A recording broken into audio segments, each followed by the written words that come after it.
Hello, কি অবস্থা? এই তো আলহামদুলিল্লাহ। কেমন আছো? আলহামদুলিল্লাহ। আচ্ছা, একটা কথা বলার জন্য কল দিলাম তোমাকে। হ্যাঁ, হ্যাঁ বলো। আচ্ছা, তুমি চশমা কোথা থেকে নাও? চশমা তো আইস থেকে নেই। যদি ফ্রি থাকে তাহলে শোরুমে গিয়ে নেই। আর যদি ধরো ফ্রি নাই তাহলে আমি ওয়েবসাইট থেকে অনলাইনে অর্ডার করে ফেলি। ও আচ্ছা, পাওয়ার ঠিক মতো দিতে পারে তো?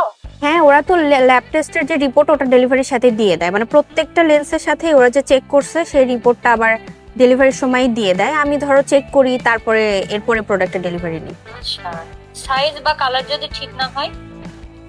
সেক্ষেত্রে আবার রিপ্লেসমেন্ট করে দিবে। যদি ধরো তোমার ডাউট থাকে সেক্ষেত্রে 2 থেকে 3টা অর্ডার করে দেখতে পারো। তারপর যেটা তোমার ঠিক রাখবে ওইটা রাখবা আর বাকিটা তুমি আবার ফেরত পাঠিয়ে দিবা, তাহলেও হবে। আমি এইভাবে নিয়ে আর থাকি আর কি। আচ্ছা, আর ব্লু লাইট কোটিং আসলে আছে কিনা এটা বোঝো কিভাবে? ওরা তো টেস্টিং কিট দিয়ে দেয় সাথে, যখন ডেলিভারি ম্যান আসবে ওই টেস্টিং কিট দিয়ে তুমি টেস্ট করবা, এরপরে তারপরে নিয়ে নিবা। আমি ওইভাবে দেখে চেক করে তারপরে রিসিভ করি। তাহলে তো খুবই ভালো হয়, তাহলে আমিও নিতে পারবো এখান থেকে। হ্যাঁ নিও তুমি। সময় যদি পাও সেক্ষেত্রে শোরুমে গিয়ে নিও, আর না হইলে ওয়েবসাইট থেকে অর্ডার করে ফেলো। আচ্ছা ঠিক আছে, তোমাকে খুবই ধন্যবাদ। হ্যাঁ, আচ্ছা ঠিক আছে, আল্লাহ হাফিজ।